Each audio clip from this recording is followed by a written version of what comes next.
IPL ஆண்ட பரம்பரைங்க இந்த சீசன்ல 2வது டைம் மோத போறாங்க. 2 பேருமே 5 டைம் சாம்பியன்ஸ். அது யாராலயும் மறுக்க முடியாது. ஆனா, இப்போ பார்த்தீங்கன்னா 2 பேருமே டேபிளோட கீழ ஸ்ட்ரகிள் பண்ணிட்டு இருக்காங்க.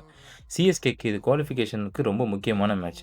எம்ஐக்கு இது அவங்க லாஸ்ட் மேட்ச் தோத்ததுக்கு ரிவெஞ்சுக்கான மேட்ச். யாரோட எம்பையர் இன்னைக்கு ஜெயிக்க போகுதுன்னு பார்ப்போம் வாங்க. லாஸ்ட் மேட்ச்ல நம்ம சஞ்சு சாம்சன் வாங்கடேல எம்ஐ பவுலர்ஸ தவிடு பொடியாக்கி செஞ்சுரி அடிச்சாரு.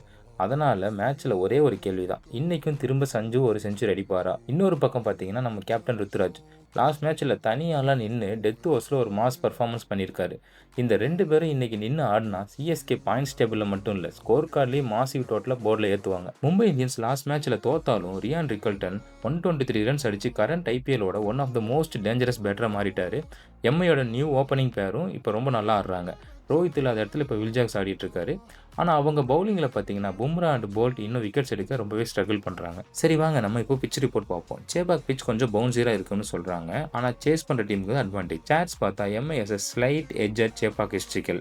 ஆனா, ரீசென்ட் இயர்ஸ்ல 6 மேட்சஸ்ல சிஎஸ்கே 5-1 செம்ம லீடிங்ல இருக்காங்க. இன்னைக்கு சிஎஸ்கே பேட்டிங் ஃபயர் ஆகுறத யாராலையும் தடுக்க முடியாதுன்னு தோணுது. ஸோ கைஸ், இன்னைக்கு மேட்ச்ல யாரோட லாஜிக் ஜெயிக்கும்? எல்லோ ஆர்மி திரும்ப விசில் போடு சத்தம் போட போறாங்களா? இல்ல எம்ஐ லாஸ்ட் மேட்ச் சிஎஸ்கே கூட தோத்ததுக்கு ரிவெஞ்ச் கொடுக்க போறாங்களா? உங்க தாட்ஸ் என்னன்னு கமெண்ட்ல சொல்லுங்க.